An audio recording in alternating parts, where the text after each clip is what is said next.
kerjaan, nggak ada Maksudnya ujian. pada saat sampai di puncak keemasan itu, Betul. uang semuanya ada, nama dan dikenal gitu. Iya. Terus puncaknya ingin menjadi seorang legend dengan bunuh diri. Dengan bunuh diri. Oh begitu panduan pemimpinnya gitu. Iya, jadi kita boleh minum khamer, boleh ke diskotik. Dibilang mana, Hamzah, bagaimana mungkin kamu mau dakwahi mereka? Kalau kamu ini mau bersihin got, kan kamu pasti kecipratan got nggak? Iya, ya begitulah. Makanya kalau kamu ke tempat kayak gitu, kalau masih minum nggak apa-apa. Mana yang saya sampai nangis tadi, ya Robku, ihdinas siratal mustaqim, tunjuk Islam yang mana nih ya Allah. Saya nggak terima, saya ngeliat orang jenggotan cingkrang tuh bencinya minta ampun Ustaz. Udah kayak paling bener, udah punya kapling surga sendiri. Ngerasa paling nyunah. Bener Ustaz, pengen udahin Ustaz. Nah dia suka nyerang anak tuh, guru kamu sesat, kamu ngaji yang bener dong. Ini ada guru-guru lulusan Madinah. Lah saya, guru gue bisa ngeliat masa depan, guru lu bisa apa? Bener gak? Afwan Ustaz. Bismillahirrahmanirrahim. Assalamualaikum warahmatullahi wabarakatuh. Waalaikumsalam warahmatullahi wabarakatuh. Alhamdulillah. Selalu saja lisan kita memuji Allah subhanahu wa ta'ala atas segala nikmat yang dilimpahkan kepada kita. Terutama adanya kesempatan kita bisa duduk dalam majelis ilmu, bisa sholat berjamaah, bisa berzikir, bisa berdoa, membaca Al-Quran, saling memberikan nasihat, membantu orang-orang susah, silaturahim keluarga, apa saja dari kebaikan-kebaikan ini. Selama Allah subhanahu wa ta'ala berikan kesempatan untuk itu, maka ini sebuah nikmat yang harusnya kita syukuri dan jaga. Serta juga ini menandakan Allah subhanahu wa ta'ala mencintai kita karena memberikan peluang kita untuk selalu taat kepadanya. Dan yang selanjutnya kita panjatkan salam hormat kita kepada utusan Allah Nabi besar Muhammad sallallahu alaihi wa ala alihi wa sahbihi wasallam, sebagaimana Allah telah mengucapkan salam hormat kepada beliau. Sebelum kita mulai sesi kita insyaAllah, saya mengajak teman-teman sekalian untuk selalu peduli dengan saudara-saudara kita yang sedang berada di Gaza, di Palestina, yang sedang tertindas di sana. Kita selalu doakan agar Allah subhanahu wa ta'ala berikan kepada mereka kemenangan, Allah berikan kepada mereka keselamatan, dihilangkan dari segala mara bahaya, kelaparan, ketakutan, dan Allah berikan kemerdekaan yang sempurna. Semoga Allah subhanahu wa ta'ala juga memuliakan Masjid Aqsa, dan dimanapun muslimin yang sedang tertindas, semoga Allah subhanahu wa ta'ala menolong mereka, dan Allah juga menurunkan keadilan agar merata di tengah-tengah kaum muslimin dan juga kepada non-muslim yang berada di sana tentunya. Baik teman-teman sekalian, kesempatan ini seperti biasa di pekan ketiga kita akan ada sesi khusus inspirasi hijrah. Dan sebelum kita masuk membahas masalah ini, saya ingin berbagi dulu sebagai pembukaan. Bahasan kita di Rabu malam ini alhamdulillah sudah berjalan sekian tahun, semua membahas tentang masalah dosa besar. Dan akan terus kami ingatkan, tidak akan pernah berhenti untuk mengingatkan ini, dosa itu racun, dosa itu mematikan. Pelanggaran atau dosa ini hanya akan mendatangkan kegelisahan, kegundahan.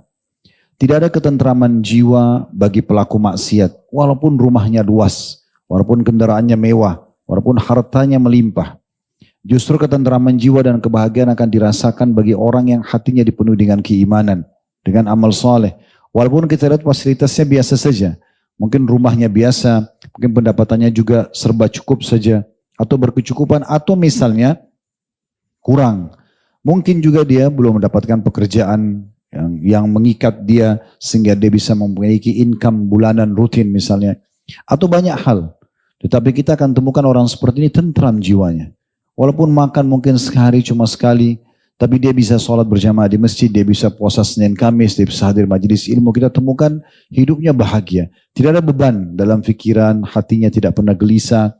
Itulah ciri dan perbedaan dasar antara orang-orang yang taat dengan orang-orang yang bermaksiat.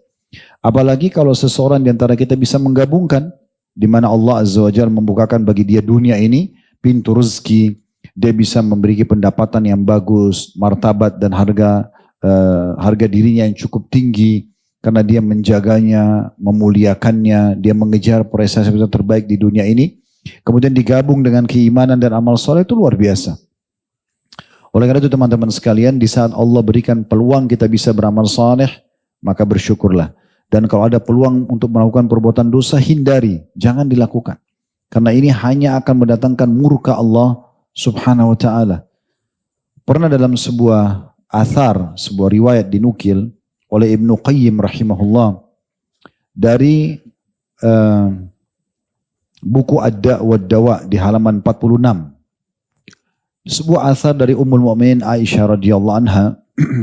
Beliau pernah ditanya, apa yang Anda ketahui wahai Ummul Mukminin tentang gempa? Bencana gempa. Kita biasa rasakan juga di negara kita dan di dunia ini tidak asing dengan gempa. Maka yang luar biasa dari jawaban Ummul Mukminin Aisyah radhiyallahu anha, dan ini sudah saya singgung riwayat ini di khutbah Jumat waktu itu di Masjid Raya Kota Padang. Ada judul ceramah kami, judulnya Pesan dari Langit. Dan cukup banyak sekali kami sampaikan dalil-dalil berhubungan dengan masalah ancaman-ancaman Allah dari langit sana bagi para pembangkang dan pelanggar. Tapi ada satu riwayat yang unik dari Aisyah, beliau mengatakan tentang gempa.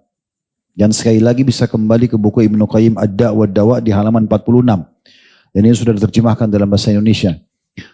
Beliau mengatakan kalau manusia sudah melakukan perzinahan, menghalalkannya, meminum minuman keras, dan juga sibuk dengan nyanyian, dengan alat-alat musik, beliau mengatakan, maka Allah yang di langit sana merasa cemburu dan berkata kepada bumi, goncangkanlah dirimu. Maka terjadilah bencana tersebut, gempa. Apabila manusia-manusia itu menyadarinya, meninggalkan 3 hal yang disebutkan itu oleh Aisyah radhiyallahu anha adalah zinanya, kemudian tadi minum khamar dan musik dan nyanyiannya ini, maka bumi itu akan tenang. Tapi kalau mereka mengulanginya kembali, kata Aisyah radhiyallahu anha, maka Allah menyuruh bumi itu untuk menyuruh agar bumi itu goncang kedua kalinya, sehingga binasalah lokasi yang ada di sekitar bumi itu dan binasa juga manusia yang ada di sekitarnya. Ini statement bukan statement baru, 1400 tahun yang lalu disampaikan tentang bahayanya ancaman-ancaman yang datang. Dan kita tahu kalau gempa datang itu, dia tidak akan lagi memilah mana orang baik, orang buruk.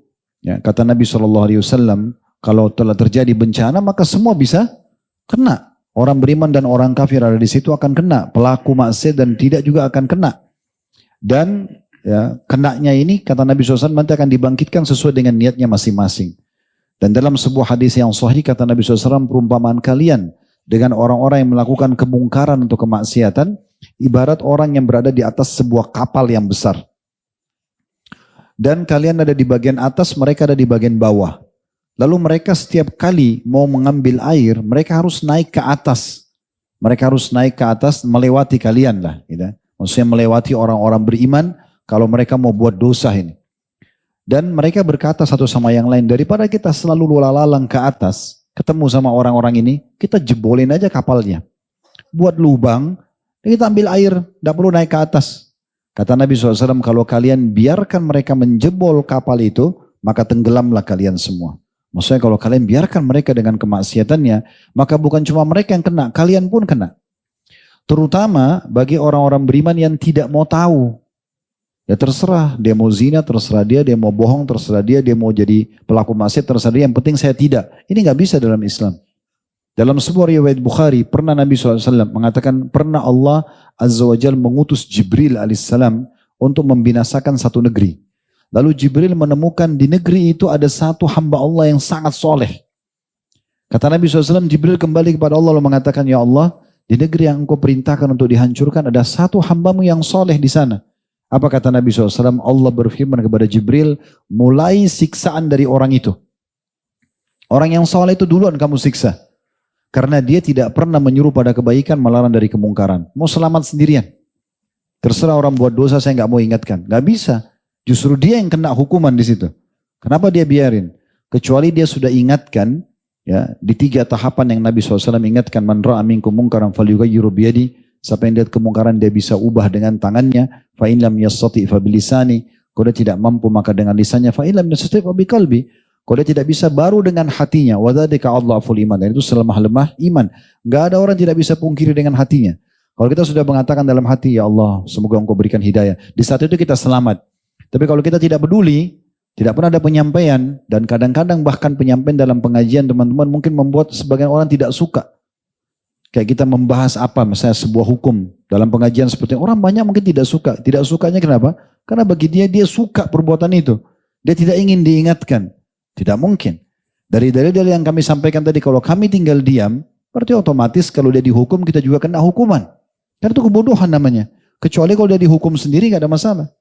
Ya, seperti sering orang kumandankan, oh ini LGBT nggak apa-apa kok, biarin aja. Toh kalau dulu kaum Lut disiksa, kita di sini nggak disiksa, banyak negara nggak disiksa. Kok tunggu lucu disiksa dulu, baru mengatakan oh iya azab Allah datang ya. Kan tidak mungkin. Dan tidak mungkin tinggal diam. Kalau diingatkan ya harus diingatkan supaya kitanya selamat. Dia tetap mau buat terserah. Yang penting kita sudah mengingatkan dan tidak boleh kita tinggal diam teman-teman sekalian. Nah ini perlu digarisbawahi. Jadi kemaksiatan kitanya sendiri jangan coba. Tidak perlu untuk dipelajari dan dicoba. Babi haram mau tahu dulu rasanya. Zina haram mau tahu dulu rasanya. Nggak perlu gitu kan. Udah selesai itu haram tinggalkan. Cukup kita tahu. Dan nikmati yang halal selesai. Sejak akan diperintahkan tinggalin dilarang. Sampai ajal datang meninggal kita akan dapat kebahagiaan dunia. Dapat kebahagiaan akhirat. Beruntunglah orang yang faham ini kemudian dia jadikan sebagai pegangan hidupnya. Insya Allah malam ini kita akan berada di salah satu tema inspirasi hijrah dengan saudara kita Hamzah. Ya, Insya Allah beliau akan kenalkan dirinya dulu. Fadal kalau antum mau kenalin diri dulu. Assalamualaikum warahmatullahi wabarakatuh. Waalaikumsalam warahmatullahi wabarakatuh. Sebenarnya Anda ngerasa bahwa Anda kurang layak untuk disebut sebagai inspirasi hijrah karena dosa-dosa Anda di masa lalu itu yang bikin Anda sebenarnya nggak mau. Kalau bukan karena guru kami, Ustaz Khalid Basalamah yang minta Anda rasa Anda cukup untuk kembali tampil gitu, Ustaz. Tapi Anda nggak mungkin menolak guru Anda. Jazakallah khair. Jadi nama Anda Muhammad Hamzah, tapi dari kecil orang sudah manggil Anda dengan sebutan Bejah. Ada beberapa album Anda masuk dari vokalis ya, seniman salah satu band di Indonesia. Dan alhamdulillah 2 atau mungkin 3 dari personilnya sudah hijrah ke manhaj salaf. Alhamdulillah. Mungkin salah satunya ada hadir di sini, Akhi Adit, pemain keyboard kami. Dan saudara kami, dia drummer dari additional dari The Five juga dulu. Udah hijrah juga. Drumnya udah dihancurin sama dia, Masya Allah. Dan asbabnya kami hijrah ialah dari Ustaz Khalid, lihat kajian beliau. Masya Allah. Mungkin begini ya Hamzah, setelah antum kenalkan nama antum tadi, teman-teman pengen tahu nih, profesi antum dulunya apa ya? Musisi ya? Musisi. Oke, mungkin Seniman. bisa teman-teman tahu, apa yang memotivasi antum di saat itu ingin menjadi musisi?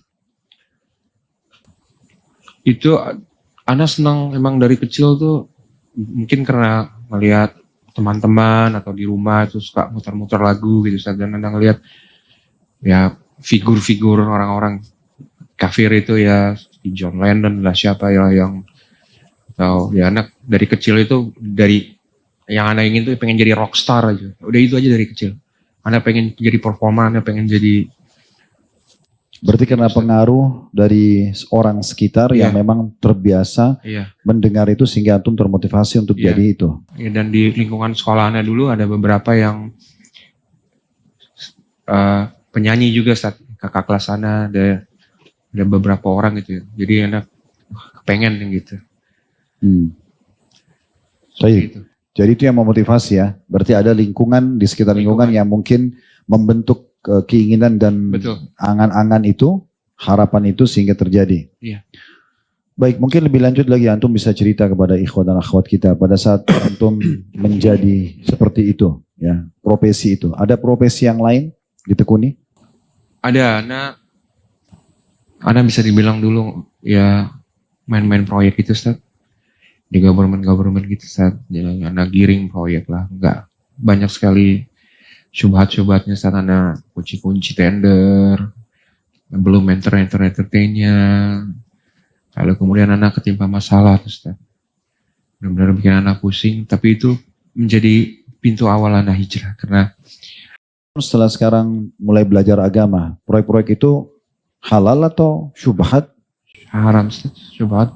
Haram dan syubhat. Iya, karena kita gimana biar orang lain gak bisa ikut proyek ini, kita kunci KAK-nya, kita syarat-syaratnya itu hanya kita, perusahaan kita sendiri yang bisa masuk, kita yang menang gitu Ustaz.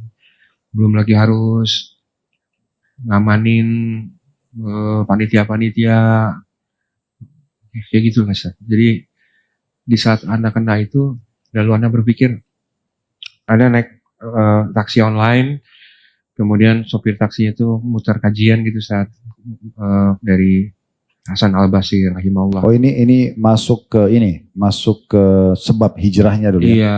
Oke, ini mungkin kita masuk habis ini. Iya. Jadi saudara kita Hamzah tadinya beliau musisi, kemudian ada motivasinya tadi kena lingkungan sekitar, juga kerja proyek-proyek. Tapi menurut pertimbangan antum proyeknya itu berarti syubhat ya. Syubhat. Nah biasanya kalau hal-hal seperti ini kita juga bisa buktikan kalau hal itu baik atau tidak. Lingkungan kita yang terbentuk karena aktivitas itu. Contoh misalnya kita aktif di pengajian seperti ini. Itu kan nanti akan terbentuk komunitas ya. Komunitas kita ya. Kita akhirnya berteman sama teman-teman yang bisa di pengajian. Kita juga akhirnya bicara dengan mereka. Oh ternyata mereka itu tadinya masa lalunya begini terus hijrah. Terus mereka juga sekarang mulai pindah transisi ke usaha-usaha mungkin ada pendapatan yang halal itu satu paket biasanya. Dan biasanya pasti ke masjid. Nah kalau sesuatu yang berbau dosa biasa satu paket juga itu. Betul. Kayak misalnya orang kalau proyeknya itu bersumber dengan sesuatu yang haram, itu satu paket. Pasti nggak jauh dari diskotik, tidak jauh dari perzinahan, tidak jauh dari minuman keras. Apa begitu? Betul sekali Ustaz. Begitu. Nah biasanya itu salah satu indikasi kita bisa menilai, oh ini benar atau tidak. Karena antum kalau hadir di pengajian nggak mungkin pulang dari sini lalu diajak ke karaoke kan. Atau nggak mungkin diajak ke diskotik kan. Pasti teman-teman di sini paling ajak makan, itu pun dibayarin. Paling janjian besok ketemu di pengajian mana lagi kan? Iya. Nah biasanya seperti itu indikasinya.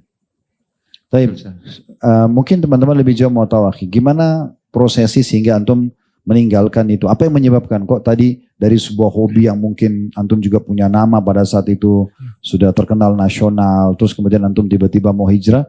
Fadal, tadi antum cerita sempat naik taksi tadi ya? Iya. Tapi sebelumnya ada yang terlewat saat Anda sempat ngerasain butuh hidup Ustaz. Di saat Anda di atas itu.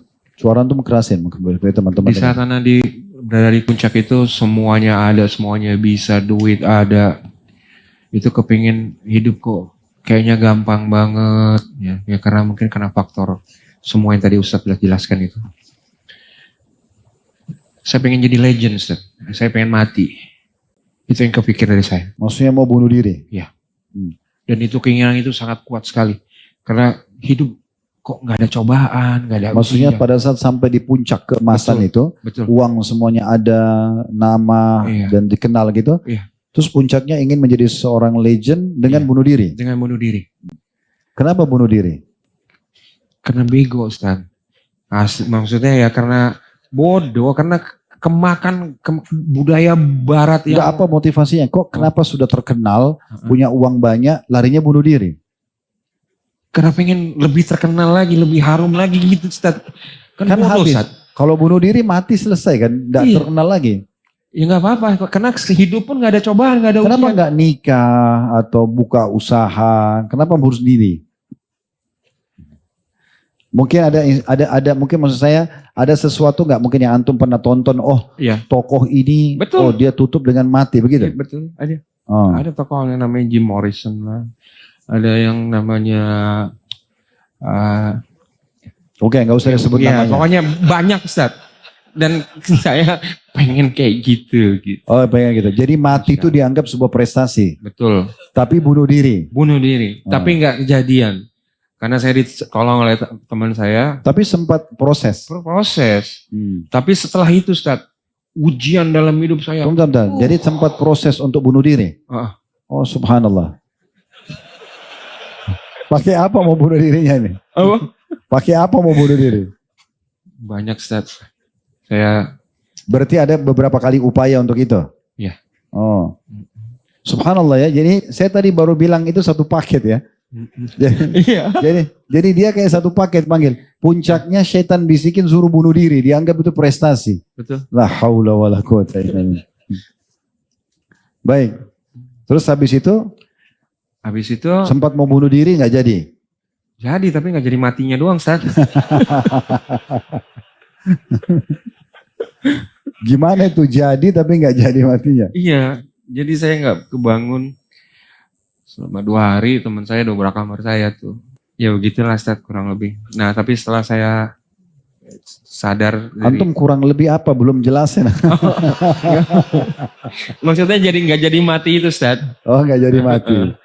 Itu ujian demi ujian itu luar biasa. Jadi antum Ustaz. cuma bilang sama ikhwan, saya mau mati tapi nggak jadi selesai. Apanya ini?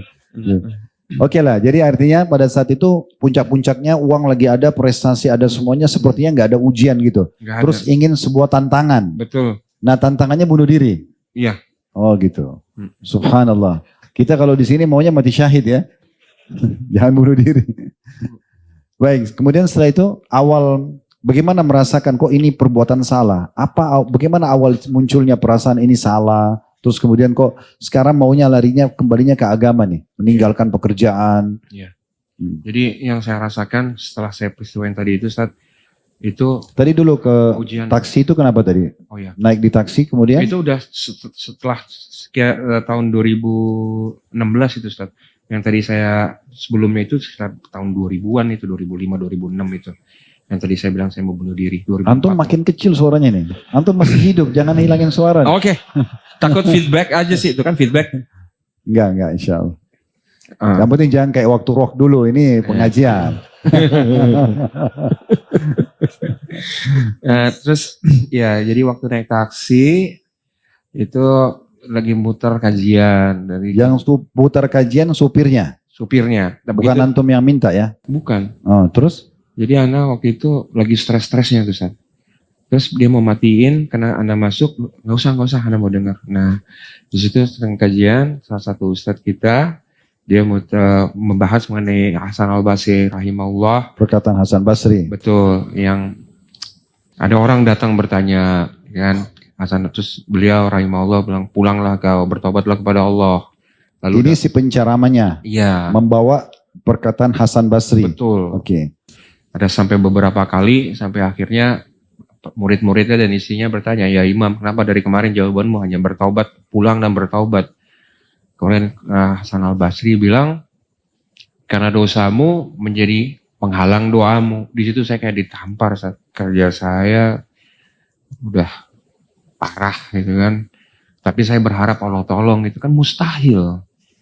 Jadi saya waktu itu sudah bernazar, kalau seandainya memang Allah selesaikan masalah ini, saya akan hijrah total. Saya akan tinggalin semua, saya akan berhenti ini, saya akan berhenti, saya akan total, saya akan Berarti ibadah. spontanitas waktu itu mau hijrah karena dengerin potongan ceramah yang diputih oleh supir taksi perkataan tentang Hasan Basri. Betul, Bahwasanya dosa itu jadi penghalang kedekatan kepada Allah gitu. betul.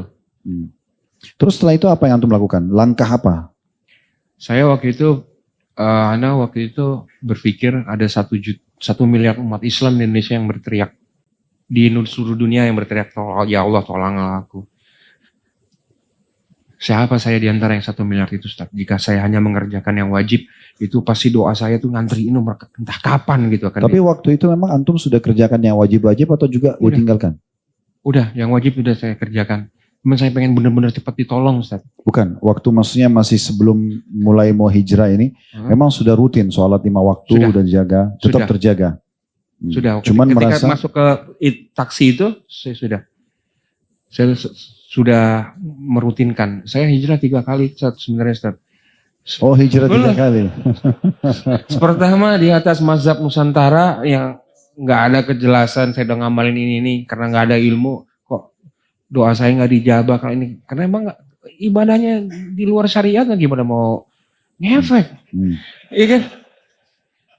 Terus hijrah kedua, saya bertarekat Ustaz. Baca ini 3.000 kali, 4.000 kali, kalau salah ulang dari awal. Yang ada saya pegang lampu nyala, ya Allah. Emang Antum pegang lampu nyala tanpa Iya. colokan. tanpa colokan, keren kan? Wah,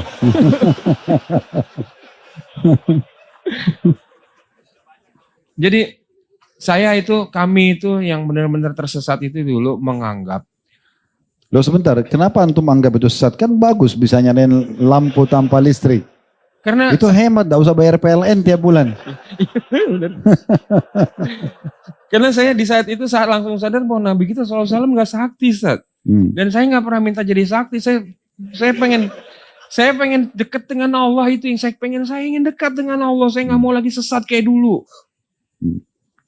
Saya nggak mau sesat lagi, ya Allah. Oh, jadi awal transisi dari pekerjaan antum yang dulu antum anggap haram segala macam, terus antum mulai dengerin ceramah di mobil, terus antum tersentuh. Itu antum mulai hijrah melalui 3 tahapan hijrahan gitu. Sebelumnya pernah, Ustaz. Yang saya kenal sunnah itu yang 2016 kemarin itu yang di taksi. Tapi sebelumnya sudah tadi. mulai proses hijrah. Saya tahu bahwa saya selama ini setiap saya ngaco dikit, setiap saya bikin sesuatu dosa, nggak lama Allah tegurnya, Ustaz. Entah saya masuk penjara lah, entah saya inilah, itu nggak. Oh, jadi sudah pernah coba penjara? Saya. Tapi antum merasa Allah yang hukum itu ya? Ada perasaan itu? Iya. Alhamdulillah, itu bagus tuh, bagian dari keimanan. Karena orang kalau merasa ikhwas sekalian, itu para salafus saleh menganggap apapun yang sifatnya sesuatu yang dia tidak suka. Jangankan misalnya dia tiba-tiba ada masalah terus di penjara, atau ada orang yang membawa lari uang sehingga rugi atau apa. Mereka mencium bau busuk saja lewat di sebuah tempat, itu mereka langsung istighfar. Anggap ini ada teguran dari Allah. Kakinya kesentuh batu, langsung istighfar kepada Allah. Jadi memang hal-hal kecil begini dijadikan sebagai bahan introspeksi diri. Ya, Fadlan, silakan.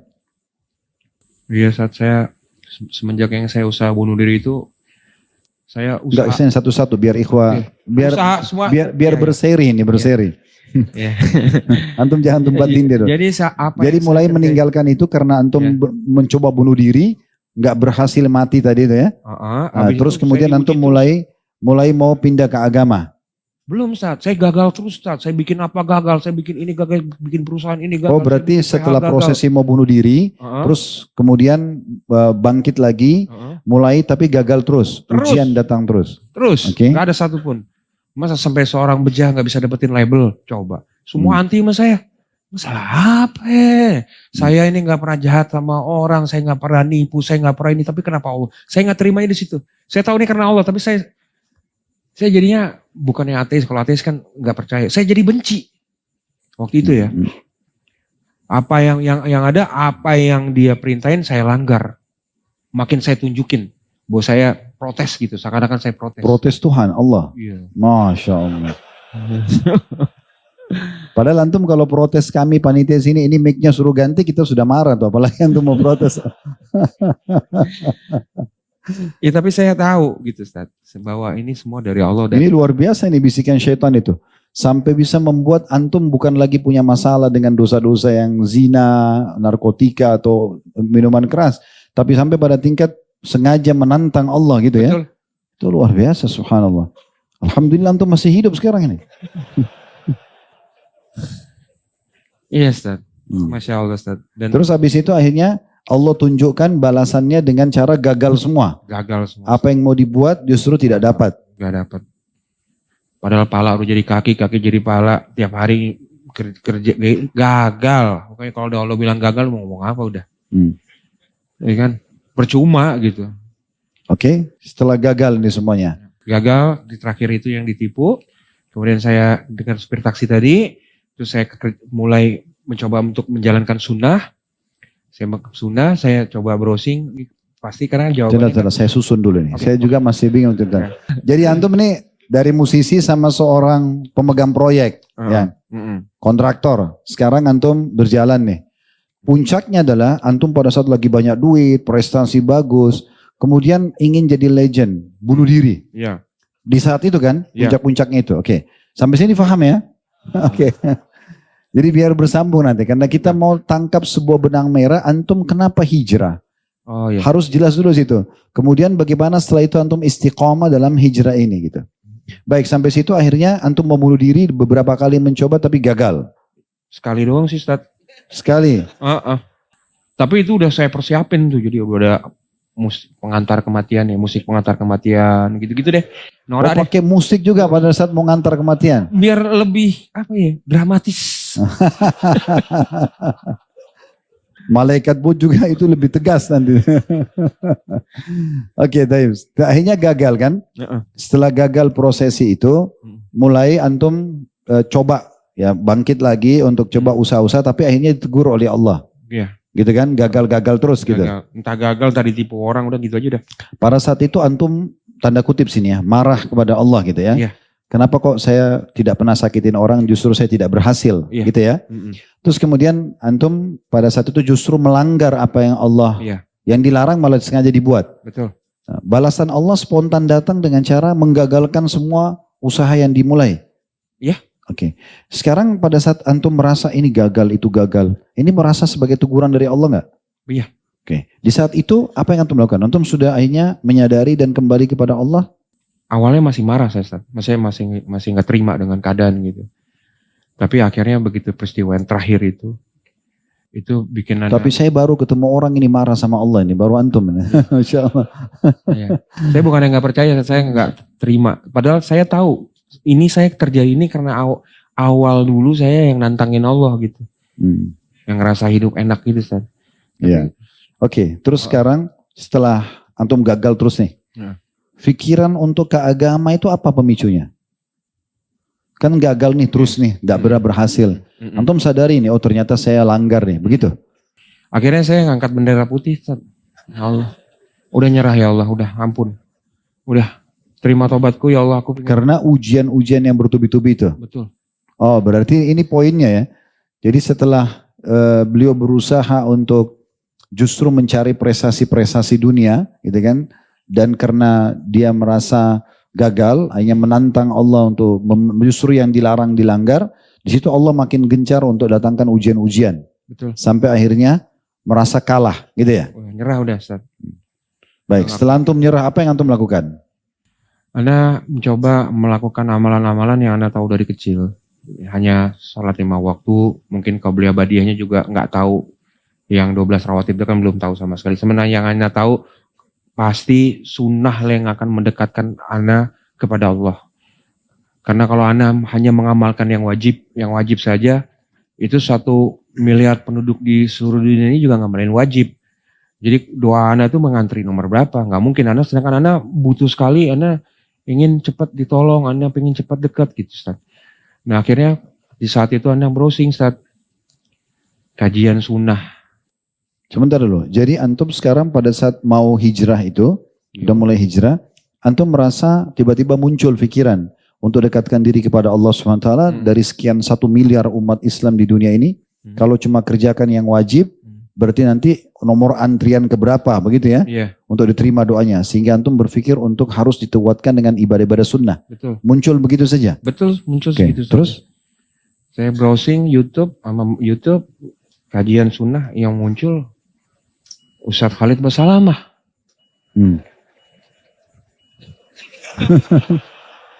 Durasi 2 menit, ibadah harus dipaksakan. Ustadz bawakan Quran surat Al-Ankabut, walazina jahadu fina lanahdiyannahum subulana wa inna muslimin. Itu makin saya, emang benar ibadah harus dipaksakan, ibadah itu hidayah itu harus dijemput. Kalau Ustadz bilang sampai kapanpun kalau nggak mulai baca Quran tiap malam sampai mati nggak akan baca. Benar. Saya makin gencar tuh, saya makin tiap malam baca Quran, saya ngelakuin puasa Senin Kamis saya nggak pernah tinggal. Terus saya datang ke kajian. Namun yang masalahnya semua kajian, apalagi yang Ustadz yang ada embel-embel LC-nya begitu, LC gitu saya datangin. Akhirnya akidah saya, lah yang ini bilang Allah ada di mana-mana, yang ini bilang Allah di atas arsy, yang ini bilang musik haram, yang ini bilang enggak, ini mana yang saya sampai nangis tadi. Ya Robku, ihdinas siratal mustaqim, tunjuk Islam yang mana nih ya Allah. Yang mana Islam? Semuanya mengaku Islam, semuanya mengaku Ahlussunnah wal Jamaah. Terus? Ya. Terus saya baca di Al-Quran, di Al-Quran. Enggak, setelah antum sholat minta ihdinas siratal, ada hasil enggak? Ustaz. 2 bulan doang, Ustaz. Ana nangis-nangis sama Allah beresin tuh. Kan Ustaz waktu itu di kajian, mungkin Allah nggak berikan seperti yang aku mau, tapi pasti Allah beresin masalah kamu. Benar, Ustaz, Masya Allah. Tapi kan antum sebelum kenal kajian sunnah ini kan antum memang tadi bisa nyala listrik segala macam. Nah, Iya. Waktu itu sholat gak? Gimana sholat, amalannya semen zikir. Masa zikir ribuan kali, ya nggak apa-apa nggak sholat, yang penting hati bersih, gitu. Itu benar nggak sih, Ustaz? Yang penting ngasih nggak apa-apa nggak sholat, yang penting zikir. Oh begitu panduan pemimpinnya gitu? Iya, jadi kita boleh minum khamer, boleh ke diskotik. Dibilang mana, Hamzah, bagaimana mungkin kamu mau dakwahi mereka? Kalau kamu ini mau bersihin got, kan kamu pasti kecipratan got nggak? Iya. Ya begitulah, makanya kalau kamu ke tempat kayak gitu, kalau masih minum nggak apa-apa. Oh gitu. Coba. Jadi untuk dakwai orang yang di diskotik harus masuk di situ juga? Iya. Minum sama-sama? Iya. Kalau mati sama-sama neraka dong? Ngajarin sholat enggak, ngajarin wudhu enggak. Jadi ini poin bahaya benar ini ya, hati-hati. Jadi kadang-kadang subhanallah ada juga orang mau mengajarkan agama tapi metode yang penyampaian itu keliru gitu ya. Bagaimana bisa orang mengatakan tidak apa-apa berbaur dalam kemasan itu untuk mendakwahi mereka. Makanya Nabi SAW waktu di Mekah diajak negosiasi oleh orang-orang Quraisy kan. Begini aja Muhammad, Mekah kita bagi dua. Sehari buat kamu, sehari buat kami. Sehari ikuti ritual kami, sehari kamu ikutin ritual kami. Sehari kamu ikuti ritual kami, sehari kami ikutin agama kamu. Sampai Allah turunkan lakum dinukum waliyadin. Surah Al-Kafirun. Gak bisa, kalian punya agama, kami agama. La abudu ma ta'budun, wa la antum abuduna ma'abud, lakum dinukum waliyadin. Gak usah kalian sembah apa yang saya sembah, gak usah ikuti ritual saya, dan gak usah kami juga ikuti ritual kalian, dan kalian punya agama, kami punya agama. Jadi emang gak bisa. Metode ini gak boleh, gitu kan. Untuk mendakwahi orang yang salah, kita masuk dulu ke tempat mereka. Enggak perlu. Kita datang mungkin di rumahnya barangkali ya. Kalau kita bertetangga atau kita memberikan hadiah buku dikirim mungkin. Tapi kalau kita masuk berbaur di tempat dosa itu bahaya sekali. Baik, kemudian setelah itu antum transisi pindah dari situ karena tadi itu kan hebat banget tuh kalau bisa nyalain listrik dengan tangan. Kenapa ditinggalkan? Apa yang memicu antum meninggalkan itu? Kan teman-teman harus tahu kan? Iya. Sekarang sini kalau antum tiba-tiba bisa keluarin bohlam atau cabut sini nggak usah listrik. Kan tidak bayar PLN itu, bagus banget ya, hemat ya. Jadi kalau menurut si guru ini bahwa salif-salif ana punya karomah yang berbeda. Woi, beneran nih, ada yang bisa nembus tembok loh, lihat nembus tembok. Ada yang bisa terbang. Jadi kita yang bodoh akan ilmu agama ini ngelihat mereka itu, wah nih dia bisa sesakti ini. Pasti karena dekat dengan Allah, pasti ini wali Allah. Begitu kami mikirnya saat. Makanya kita telan bulut-bulut apa yang dia omongin. Oh, berarti wali Allah itu intinya tidak perlu sholat yang penting hatinya baik. Kurang lebih seperti itu dulu. Boleh mabuk, boleh segala macam. Segala macam, gak sholat gak penting. Yang penting hatinya bersih dari hasad. Karena kalau hati ini bersih dari hasad, maka Allah mau bersemayam di dalam. Kalau Allah udah mau bersemayam, apa yang menjadi keinginan kita menjadi kehendak Allah. Kurang lebih seperti itu. Oh subhanallah, ini luar biasa, bahaya banget ya. Untung Allah sudah kasih hidayah antum. Nah saya dulu benci banget Ustaz. Karena saya dulu bertarekat dan kakak Ana yang Ana sangat cintai ini, Uni Ana, itu ngaji sama Ustaz kan dari tahun 2008 kalau nggak salah ya. Nah dia suka nyerang Ana tuh, guru kamu sesat, kamu ngaji yang bener dong. Ini ada guru-guru lulusan Madinah. Lah saya, guru gue bisa ngelihat masa depan, guru lu bisa apa? Bener gak? Afwan Ustaz. Gak apa-apa, lanjut terus. Guru gue bisa terbang, guru gue bisa bikin tangan gue keluar listrik. Emang guru lu bisa apa? Saya gak terima. Saya ngeliat orang jenggotan cingkrang tuh bencinya minta ampun Ustaz. Udah kayak paling bener, udah punya kapling surga sendiri. Ngerasa paling nyunah. Bener Ustaz, pengen udahin Ustaz. Saking enaknya gitu. Ini kok bisa ya semuanya dibilang bid'ah, semuanya dibilang. Sedangkan emang bisa apa gitu kan.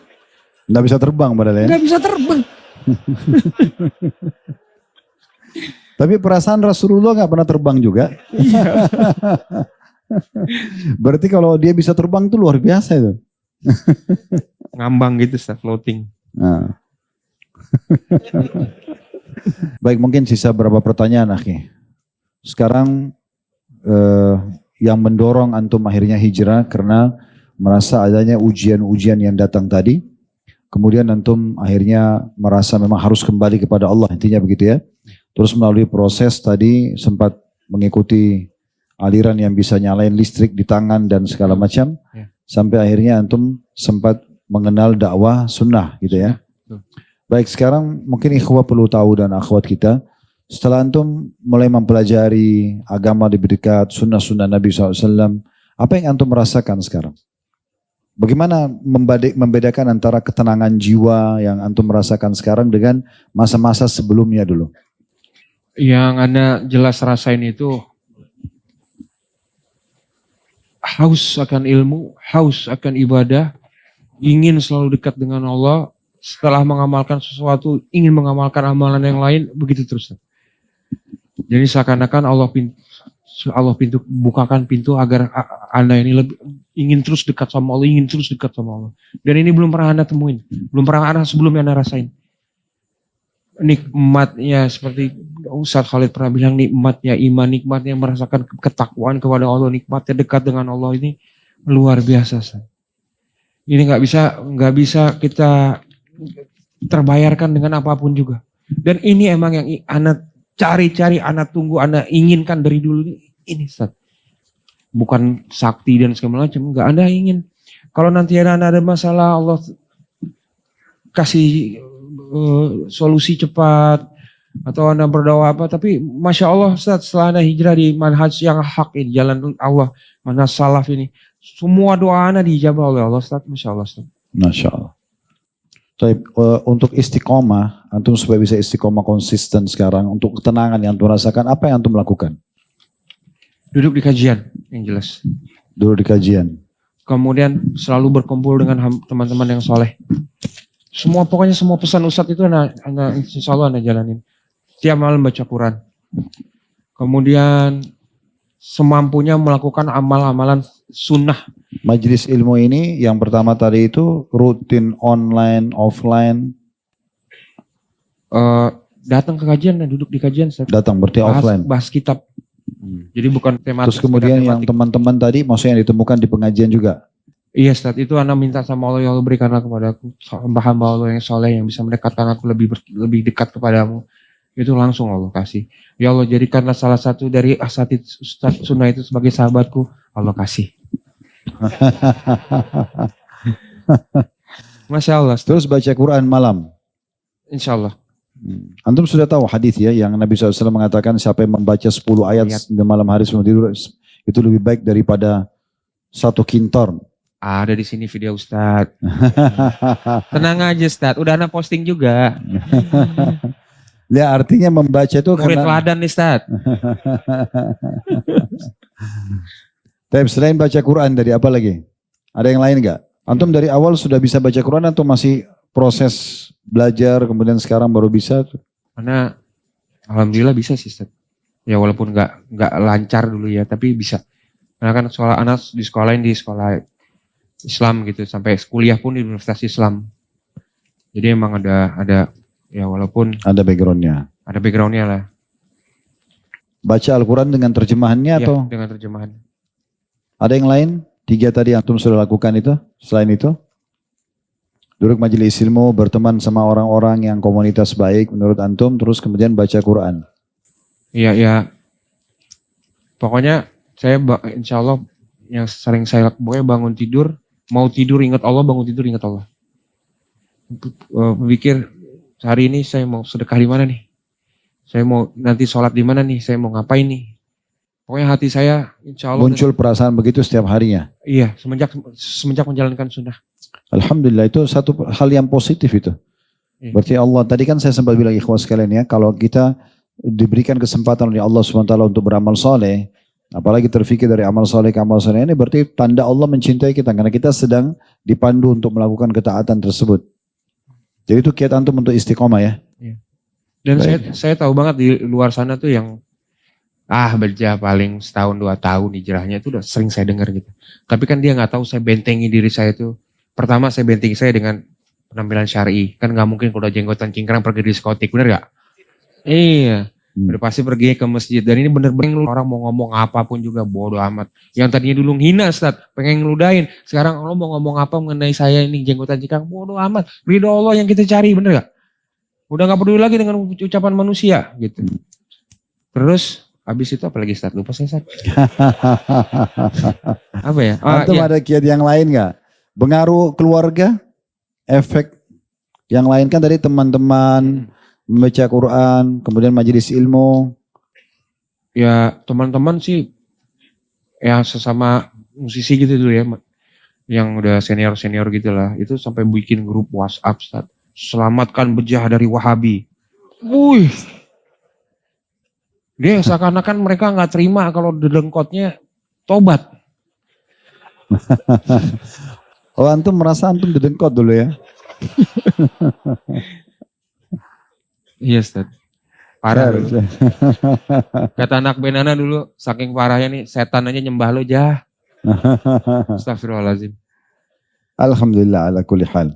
Jadi Allah SWT sudah memberikan untuk ketenangan hati, intinya kan itu. Iya Ustaz. Ya, kita tidak pernah mengklaim diri paling benar dan itu tidak tepat juga. Tapi kita bagaimana kalau merasakan ketentraman dan kebahagiaan itu telah datang, terutama dari panduan agama, alhamdulillah berarti itu tanda-tanda keimanan insyaallah. Baik teman-teman sekalian, melihat waktu juga, mudah-mudahan apa yang kita bahas hari ini bisa memberikan manfaat buat kita. Dan kalau ada benar pasti dari Allah, kalau ada salah dari saya dan juga Akh Hamzah, mohon dimuliakan pintu maaf yang sebesar-besarnya. Tidak ada tujuan kita menyinggung siapapun, tapi kita sedang bercerita tentang pengalaman pribadi saja. Sebagaimana cukup banyak channel-channel di luar sana yang memang membahas tentang masalah pribadi dan menurut mereka itu adalah sebuah prestasi mungkin ya. Sehingga bisa dijadikan sebagai inspirasi, maka begitu juga di pengajian kita. Setiap orang bisa punya pendapat, masing-masing bertanggung jawab dengan pendapatnya tentunya di hadapan Allah Subhanahu wa taala. Subhanakallahumma bihamdika asyhadu an la ilaha illa anta astaghfiruka wa atubu ilaik. Wassalamualaikum warahmatullahi wabarakatuh.